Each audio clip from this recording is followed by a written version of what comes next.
My name's Deborah, and let me paint you a picture of my family. There's my mom, Karen. Yeah, fitting name, I know. She's all about her career and freedom. Then there's my dad, Tom, who's about as useful as a screen door on a submarine when it comes to parenting. My sister Jessica is 14 years older than me and couldn't care less about my existence. I came into this world as an unwelcome surprise. Mom was 42 when she found out she was pregnant with me. She thought it was menopause at first. Guess the universe has a twisted sense of humor. When she finally dragged herself to the doctor, it was too late to take care of it, if you catch my drift. From what I've pieced together over the years, it went something like this. Tom, what the hell are we going to do? Mom probably screeched, pacing around their bedroom. Dad, being the spineless wonder he is, probably just shrugged. I don't know, Karen. Maybe we should talk to my dad. And that's how Grandpa Joe got roped into this mess. He's loaded and lives in Canada, but he flew down to play peacemaker. Karen, Tom, listen, he must have said, all calm and collected. I know this isn't what you planned, but it's happening. I'll help you out financially. Just give this child a chance. Mom, being the career-obsessed woman she is, probably huffed and puffed before finally agreeing. Fine, but I'm not letting this kid derail my life. And that, ladies and gentlemen, is how I, Deborah, came to be. Born premature, with a whole host of health problems, and into a family that saw me as nothing more than an inconvenience. My early days were spent more in the hospital than at home. Mom couldn't be bothered to show up most of the time. It was Dad and Aunt Sarah who took turns keeping watch over my incubator. Aunt Sarah. Now there's a saint if I ever met one. No kids or husband of her own, she latched onto me like a lifeline while my own mother was probably off closing deals and climbing the corporate ladder. Aunt Sarah was there, holding my tiny hand through the incubator's holes, whispering words of encouragement. When I finally got to go home, Grandpa Joe swooped in again. Our house wasn't big enough for 2 kids, apparently, so he bought us a new one. Growing up in that house was like living in a museum. Look, but don't touch. Don't make noise. Don't exist too loudly. I learned pretty damn quick that I wasn't part of the exhibit, just some unwanted artifact they couldn't get rid of. Mom and Dad were always working. When they weren't, they acted like I was some kind of leech sucking the life out of them. We had a parade of nannies coming through the house. Some were nice, some weren't, but none of them stuck around long enough to matter. Jessica, my so-called sister, might as well have been a stranger living in the same house. 14 years is a hell of an age gap, and she made it clear she had no interest in playing big sister. I remember one time, I must have been about 6, I tried to hang out in her room while she was getting ready for college. Jessica, can I watch you do your makeup? I asked, peering around her doorframe. She barely glanced at me. No, Deborah, I'm busy. Go play with your toys or something. But I don't want to play alone, I whined. Can't we do something together? She slammed her mascara down on the dresser and whirled to face me. Look, we're not friends, okay? I'm not here to entertain you. Go bother Mom or Dad. That was pretty much the extent of our sisterly bonding. Mom was even worse. Every day when she got home from work, it was the same routine. She'd walk in, kick off her heels, and make a beeline for the liquor cabinet. Mom, I'd call out, excited to see her. Can we play a game or read a story? She'd pour herself a large glass of wine and sigh heavily. For God's sake, Deborah, can't you see I need some peace and quiet? Go to your room and play by yourself. You're old enough to entertain yourself. And Dad? He'd promised Mom he'd take care of me if she had me. What a joke that turned out to be. He was always too busy or too tired to spend time with me. His favorite phrase became, "Not now, Deborah." I remember overhearing them argue about it once. I was supposed to be in bed, but I'd snuck out to get a glass of water. Tom, you promised you'd help with her, Mom hissed. I can't do this all on my own. What do you want from me, Karen? Dad shot back. I work all day too. I'm exhausted when I get home. She's always so needy. I didn't stick around to hear the rest. I'd heard enough to know where I stood in their eyes. A burden, an obligation, a mistake they were stuck with. After a while, I stopped trying. What was the point? I learned to entertain myself, to be quiet, to stay out of their way. I became a ghost in my own home, drifting from room to room, trying not to disturb the real family. The only bright spot in my life was Aunt Sarah. She lived nearby, and I started spending more and more time at her place. Weekends, holidays, any chance I got. With Aunt Sarah, I felt seen, heard, loved even. We'd spend hours doing puzzles, baking cookies, or just talking. She'd ask me about school, my friends, my hopes and dreams, things my own parents never bothered with. Life has a funny way of throwing curveballs when you least expect them. I was 14, minding my own business, trying to survive another day in the emotional wasteland I called home, when my parents dropped a bombshell on me. "Deborah," Mom said, her voice unusually chipper, "we have wonderful news. Your sister Jessica is getting married, and she's pregnant." Dad chimed in, grinning like an idiot. "We're going to be grandparents." I forced a smile, wondering why the hell they were telling me this like I should be jumping for joy. "That's great," I managed to say. "We're going to be very busy preparing for the wedding," Mom continued, not even noticing my lack of enthusiasm. "So we want you to stay with your Aunt Sarah for a while." I blinked, processing her words. They wanted to ship me off because of a wedding. Part of me wanted to be hurt, but honestly, it was the best news I'd heard in years. "Sure," I said, trying not to sound too eager. "I'd love to stay with Aunt Sarah." They looked relieved, probably expecting me to put up a fight. Shows how little they knew me. I packed my bags faster than you could say unwanted child and practically skipped to Aunt Sarah's house. Months flew by. The wedding preparations were in full swing, but I couldn't care less. I was too busy enjoying my new life. Aunt Sarah and I would cook together, watch movies, go for walks in the park. She'd help me with my homework, listen to me ramble about my day at school, and actually seemed interested in what I had to say. Before I knew it, a week before Jessica's wedding rolled around. It was also my 15th birthday. That morning, I woke up to the smell of pancakes and the sound of Aunt Sarah singing off-key in the kitchen. I grinned, padding downstairs in my pajamas. "Happy birthday, my dear," Aunt Sarah exclaimed, pulling me into a bone-crushing hug. "I've got a surprise for you." She handed me a beautifully wrapped box. "It's from your grandfather. He sent it yesterday." I tore into the wrapping paper, my eyes widening as I revealed a brand new smartphone. The latest model, no less. I dialed Grandpa Joe's number, my heart racing with excitement. "Hello, hello, birthday girl." His warm voice filled the line. "Do you like your present?" "Like it, Grandpa. I love it. Thank you so much." We chatted for a bit, and then he asked the question I'd been dreading. "So, how did your parents congratulate you?" I hesitated, not wanting to admit the truth. I haven't seen them yet. I was planning to go home soon, actually. I'm sure they'll say something then." There was a pause on the other end of the line. "I see. Well, why don't you do a live broadcast when you go? I'd love to share in the joy." With a mixture of hope and dread churning in my stomach, I made my way back to my parents' house. The walk felt both too long and too short. As I turned onto our street, I took a deep breath and started the live broadcast on my new phone. "Hey, Grandpa," I said, trying to sound cheerful. "I'm on my way to see Mom and Dad now. Thanks again for the awesome phone." I chatted away as I walked, filling the silence with babble about my morning with Aunt Sarah and how excited I was about my birthday. But as I approached our house, a sense of unease crept over me. "Well, here we are," I announced to the camera, climbing the front steps. I hesitated for a moment before pushing open the door. "Mom, Dad, I'm home!" Silence greeted me. The house felt eerily quiet, almost abandoned. I frowned, panning the camera around the empty living room. Guess they're not down here," I muttered, more to myself than to Grandpa. "I'll check upstairs." I climbed the stairs, my footsteps echoing in the quiet house. As I reached the top, I noticed something odd. The door to my room was closed. That was unusual. I always left it open when I wasn't home.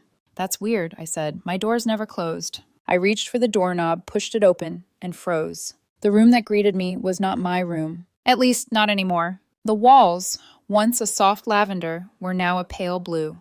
My posters were gone, replaced by cutesy animal prints. My bed had vanished, and in its place stood a white crib.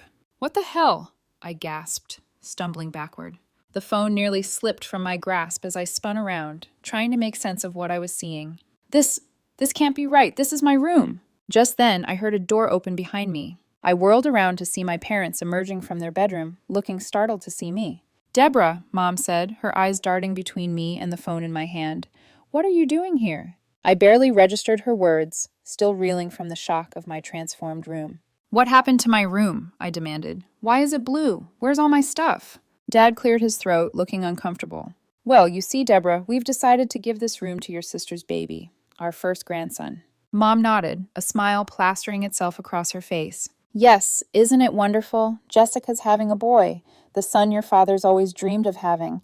He'll be living here with us after the wedding." I felt like I'd been punched in the gut. But where am I supposed to sleep? Where's my stuff?" "Oh, we packed up your things," Dad said, waving his hand dismissively. "They're in boxes downstairs. You should take them with you when you leave. We don't want them cluttering up the place." I stared at them, unable to comprehend what I was hearing.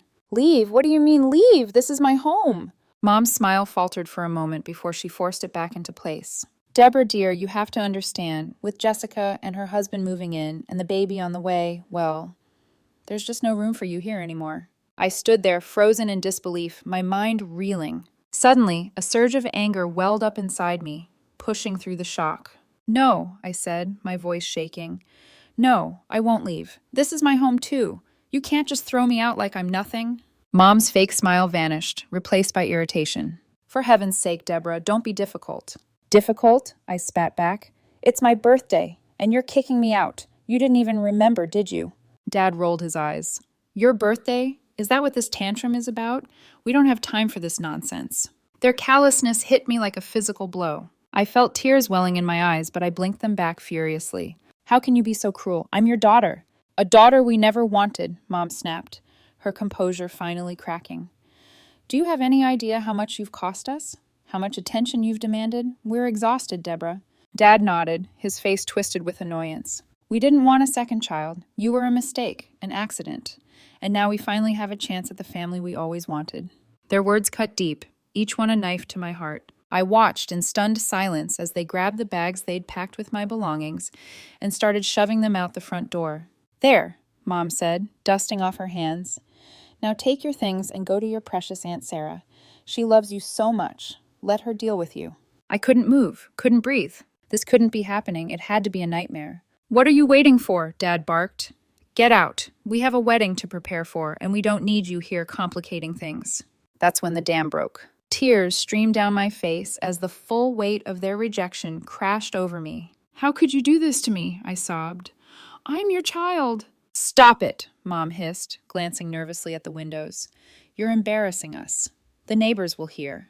Good, I shouted through my tears. Let them hear. Let everyone know what kind of people you really are. Dad grabbed my arm, his fingers digging in painfully. That's enough, he growled, practically dragging me to the door. Get out now, and don't come back.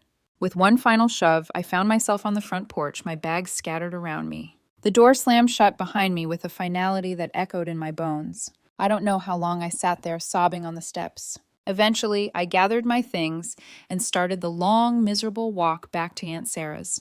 The bags felt impossibly heavy, weighted down by more than just my possessions. As I trudged along, sniffling and wiping my eyes, a familiar voice suddenly cut through my misery. Deborah, can you hear me? I jumped, looking around wildly, before realizing the voice was coming from my phone. With a jolt of horror, I remembered the live broadcast. Grandpa had seen everything. Grandpa, I stammered, lifting the phone with trembling hands. Oh, sweetheart, he said, his voice thick with emotion.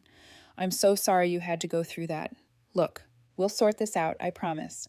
For now, go to Sarah's. We'll see each other at the wedding in a few days, okay? Try to enjoy your birthday somehow. His words managed to calm me down a little. By the time I reached Aunt Sarah's, my tears had mostly subsided. She took one look at me, standing there with my bags and puffy eyes, and pulled me into a fierce hug. Aunt Sarah, bless her heart, insisted we celebrate my birthday properly. She let me invite a few friends over, baked a cake, and did her best to make the day special. The day of Jessica's wedding arrived. I hadn't been invited, of course, but Aunt Sarah insisted we go anyway. So there I was, decked out in my best dress, feeling like an imposter, as we walked into the reception hall. I spotted Grandpa Joe almost immediately. He was sitting at a table near the front, his back ramrod straight, radiating an energy that made me nervous before we even had time to say hello. The newlyweds made their grand entrance. Jessica looked radiant in her white gown, beaming as she clung to her new husband's arm. Mom and Dad followed, pride evident in their faces, and I felt a pain in my chest that I couldn't quite describe. The reception progressed with toasts, dinner, and the usual festivities. As the congratulatory speeches began during the meal, Grandpa Joe suddenly stood up. I have something to say, he announced, his voice ringing out across the hall. Every head turned. Jessica and her groom looked confused. Mom and Dad went pale. Grandpa Joe marched to the front of the room, commandeering the microphone from the stunned best man. Ladies and gentlemen, he began, I apologize for interrupting this joyous occasion, but there's a grave injustice that needs to be addressed. He then launched into a detailed account of how my parents had treated me. He spared no detail, from their resentment of my birth to the cruel way they'd kicked me out on my birthday. With each word, the guest's expression shifted. Confusion, shock, outrage. Mom tried to interrupt, her face beet red. Jessica was crying now, mascara running down her cheeks. Her new husband looked uncomfortable, shifting in his seat. The guests were whispering among themselves, shooting scandalized looks at my parents. Grandpa turned to face them directly, his voice cold as ice. "So let me make this clear," he said. "I'm changing my will. Every cent I have will go to Sarah and Deborah. Tom, Karen, Jessica, you're cut off completely." The reception hall erupted into chaos. Mom let out a strangled cry. Dad's face turned an alarming shade of purple. Jessica wailed something about her ruined wedding. But Grandpa wasn't done. He walked over to where Aunt Sarah and I sat, both of us still shell-shocked by the spectacle. "Come on, girls," he said gently. "We're leaving. We don't need to stay where we're not wanted." In a daze, I stood up and followed him. As we walked towards the exit, I could feel every eye on me. Some looked sympathetic, others judgmental. I kept my gaze fixed on Grandpa's back, willing myself not to cry. The morning after the wedding disaster, I woke up to the sound of insistent knocking on Aunt Sarah's front door. Bleary-eyed and still processing everything, I stumbled downstairs and found Mom and Dad on the porch, looking like a strange mix of desperate and contrite. "Deborah, sweetie," Mom cooed, her voice sickeningly sweet. "We need to talk. We want you to come home, honey. We're so sorry about everything. We love you. We really do." I felt a surge of anger rising in my chest. "Love me? You kicked me out. You said I was a mistake." They launched into a litany of apologies and excuses, each one more pathetic than the last. But as I stood there listening, a realization hit me like a ton of bricks. "This isn't about me at all," I said, cutting Dad off mid-sentence. "This is about the inheritance, isn't it?" Their faces fell, confirming my suspicions. They didn't want me back. They wanted Grandpa's money. "Get out," I said, my voice shaking with anger. "I don't want to see either of you ever again." I slammed the door in their faces and leaned against it, trying to calm my racing heart. But my parents weren't done. Over the next few days, they showed up repeatedly, each time more insistent than the last. They called, they sent emails, they even tried to rope in other family members to convince me. It all came to a head about a week after the wedding. I was home alone when I heard a commotion outside. To my horror, I saw Mom and Dad trying to force their way past Aunt Sarah, who had just returned from the grocery store. "She's our daughter," Dad was yelling. "You can't keep her from us." Something in me snapped. I'd had enough of their manipulation, their lies, their sudden concern for my well-being now that money was on the line. "Aunt Sarah," I called out, my voice steadier than I felt. "I want you to be my legal guardian." The words hung in the air for a moment. Then Aunt Sarah's face broke into a wide, tearful smile. "Oh, sweetie," she whispered, "I'd be honored." With Aunt Sarah's help, we contacted a lawyer the very next day. The process wasn't easy. There were forms to fill out, interviews to conduct, and a court hearing to attend.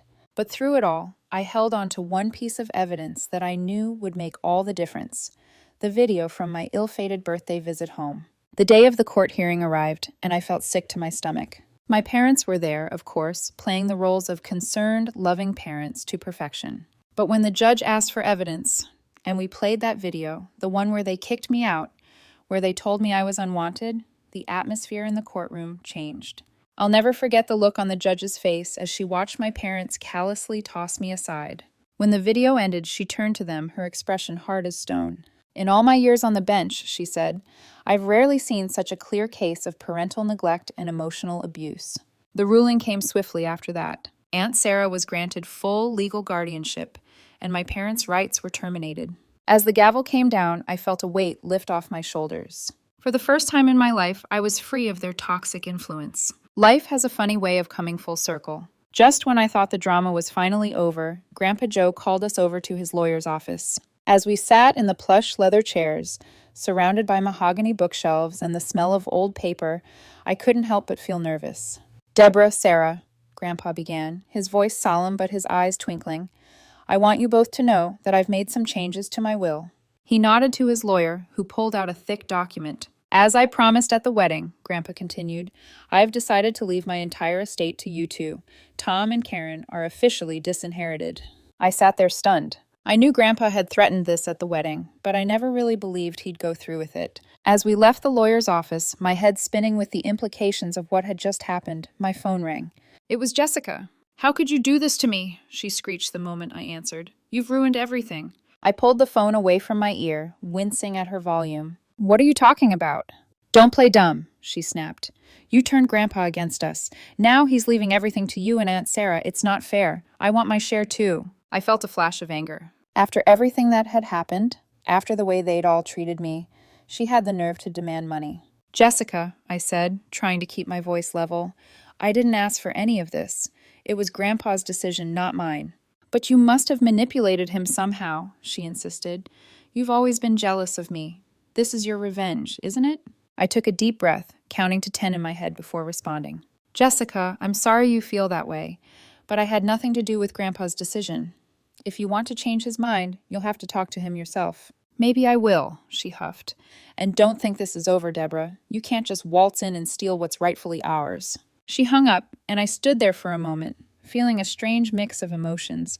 Anger, sadness, but mostly exhaustion. And then I decided to focus on my future. I threw myself into my studies, determined to ace my exams and get into a good college. Aunt Sarah helped me research schools, majors, and scholarship opportunities. Sure, my family situation was far from perfect. There would probably be more drama with Jessica, my parents, and the inheritance down the line. But for now, I had a loving home with Aunt Sarah and Grandpa Joe. A bright future ahead of me, and the strength to face whatever challenges came my way.